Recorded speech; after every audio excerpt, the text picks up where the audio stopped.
Welcome back to Director's Choice. When most of us hear the name Mrs. Puff, we immediately think of SpongeBob's boating teacher. At first glance, Mrs. Puff seems just like another character on a long list of characters who can't stand SpongeBob. But this theory goes a bit deeper into her character and reveals a dark past. If you've been watching SpongeBob all these years, then this theory might be a little difficult to handle. No one wants to hear that one of their favorite characters has a dark side. Although when it comes to SpongeBob, it's safe to say that every character has a dark side. Even Garry the snail. Who knows what that guy could be hiding under his shell? It could be anything. But today, we're not here to discuss what dark mysteries lie underneath Garry's shell. We're here to discuss what dark mysteries lie behind Mrs. Puff. Is she as innocent as she seems, or is she far more sinister? Let's find out. Who is the real Mrs. Puff? We only know a handful of things about Mrs. Puff. We know she works as a boating teacher in Bikini Bottom. We know SpongeBob is her student. We also know that SpongeBob fails every driving test, and that his failures usually result in Mrs. Puff becoming bloated or going to jail or both. Did I pass? And finally, we know that Mrs. Puff used to be married. We never find out exactly what happened to Mr. Puff because, according to SpongeBob, Mrs. Puff doesn't like to talk about it. However, going by the blowfish lamp that was shown in that scene, it's safe to say that Mr. Puff is long gone. He was probably killed by fishermen because, after all, he is a fish, and fish get hunted every day. The death of her husband leaves no stain on Mrs. Puff's white boat, but it certainly hints at the type of past she has. But wait, there's more. In an episode titled No Free Rides, we get another peek into the mysterious life of Mrs. Puff. The episode shows SpongeBob failing yet another one of his driving tests. A frustrated Mrs. Puff hands him a boating license just to get rid of him, but she immediately regrets this. She realizes that giving SpongeBob a boating license would be dooming the entire town. Instead of waiting for SpongeBob to cause pain and destruction, Mrs. Puff decides to take it upon herself to stop him. But before she does, she says something that cannot be overlooked. She says that everyone would know that she was the one who gave SpongeBob his boating license. She adds that she'll have to move to a new city, start a new boating school, and with a name. Then she changes her mind and says, no, not again. This shows that it is not the first time Mrs. Puff has changed cities, started a new boating school, and gotten a new name. She must have been running from a pretty dark past to completely reinvent herself like that. Another episode that shows us more of Mrs. Puff's dark side is Lighthouse Louie. In this episode, SpongeBob helps Mrs. Puff organize the seemingly random things that she stores in the lighthouse at the boating school. While he organizes, there are a few items that add to the Mrs. Puff theory. The first is a folder that was labeled Mrs. Puff. Why would she have a folder with her own name on it? Because that isn't her real name. If you've watched enough TV, you'll know that when most people change identities, they typically get a document that contains all the fake identification documents for their new identity. That is the document we saw in the lighthouse. This only adds to the theory that Mrs. Puff isn't Mrs. Puff's real name. But again, there's more. The Mrs. Puff theory is the gift that keeps on giving.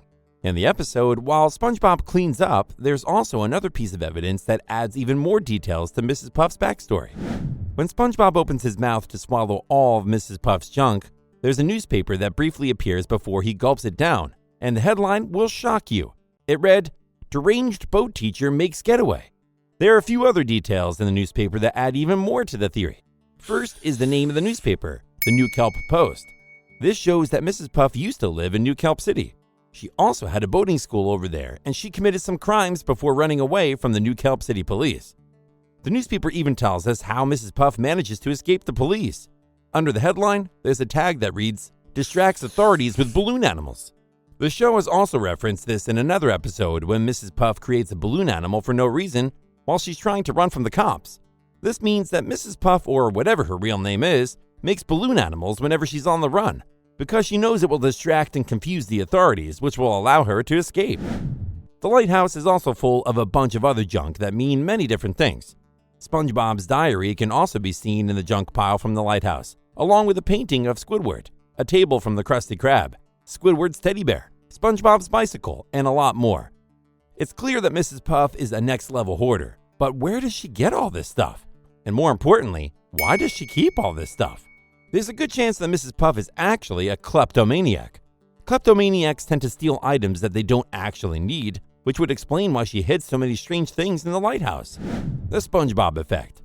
Anyone who has watched Spongebob knows that the yellow square is insanely annoying. He's the type of annoying that makes you want to bang your head on a wall, or in Mrs. Puff's case, blow up like an overpumped balloon.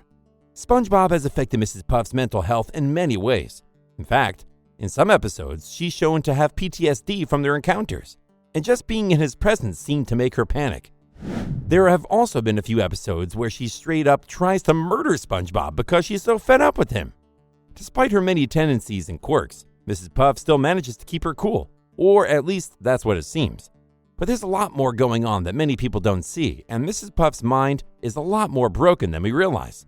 In the episode Doing Time, Mrs. Puff ends up in jail after Spongebob fails another one of his boating tests. At first, Mrs. Puff finds life in jail peaceful, but that peace is disrupted when Spongebob recruits Patrick and tries to break her out of jail. While Mrs. Puff is in her jail cell and she tries to calm herself down by telling herself she can get through it without losing her sanity, she adds that losing her sanity is a road she doesn't want to go down again. Get away from me! Get away! What are you talking about, Puff? The key word there is again. From this, we gather that Mrs. Puff has lost her sanity before, which shows that she has a tendency to do it again. And, in a way, she already has. At the end of the Doing Time episode, we find out that the whole episode was all in Mrs. Puff's head. She imagined herself going to jail, then imagined SpongeBob and Patrick coming to rescue her. And finally, she imagined being thrown into a yellow confinement room where each wall was SpongeBob's face. When she finally returns to reality, she sees that it is SpongeBob who is being arrested. Mrs. Puff sighs in relief and celebrates the fact that she isn't going to jail. Then, a police officer tells her that she wouldn't go to jail because she's already done her time. Why would you go to jail? You already did your time. Suddenly, Mrs. Puff finds herself in prison uniform with a ball and chain around her ankle. She screams until she snaps back to reality, and we see that it was still all in her head. Sadly, there's still more proof that shows that Mrs. Puff's sanity is hanging by an impossibly thin thread. In the SpongeBob's house party episode, all his friends show up for a party in his pineapple, including Mrs. Puff. Now that we're all here, I officially declare the party switch to be in the on position.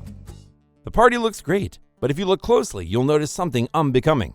While everyone mingles, Mrs. Puff sits in the corner of the room talking to an ice sculpture of SpongeBob.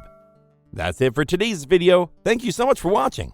What do you think about Mrs. Puff? How crazy do you think she is? What past do you think she's running from? Tell us what you think in the comments section below. Check out this other recent clip by Director's Choice. And please don't forget to subscribe to our channel and click on the notification button so you never miss an episode.